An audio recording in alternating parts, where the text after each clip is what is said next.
Finally আজকে আমরা চলে আসলাম রায়পুরের হাটে। রায়পুরের হাট পাবনা জেলার সুজানগর থানায় অবস্থিত। এই হাটটি আমাদের চেনা পরিচিত নদী পদ্মা নদীর একদম নিকটে অবস্থিত। আর কিছুদিন পরে যেহেতু কোরবানির ঈদ, তাই সেজন্য আমরা আমাদের ছাগলটা নিয়ে এসেছি বিক্রি করার জন্য। এই হাটে আসতে চাইলে আপনাদেরকে ১টা থেকে বিকাল ৫টার মধ্যে আসতে হবে, কারণ এই সময়ে মূলত হাটটি অনুষ্ঠিত হয়ে থাকে। এই হাটটি প্রতি সপ্তাহে একবারে অনুষ্ঠিত হয় এবং সেটি মঙ্গলবারে অনুষ্ঠিত হয়।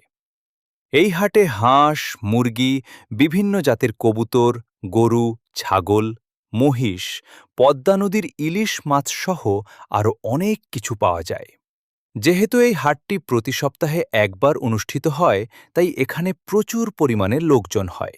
তাই আমি বলবো, আপনারা যারা এই হাটে আসতে চান তারা একটু সকাল সকালে সকাল সকালে আসবেন। সাধারণত আমার দেখা অন্যান্য হাটগুলোতে প্রচুর পরিমাণে গরম পড়ে, কিন্তু এই হাটটি পদ্মা নদীর একদম নিকটে অবস্থিত হওয়ার কারণে এখানে নদী থেকে প্রচুর পরিমাণে বাতাস আসছে, যার কারণে এখানে গরম নেই বললেই চলে।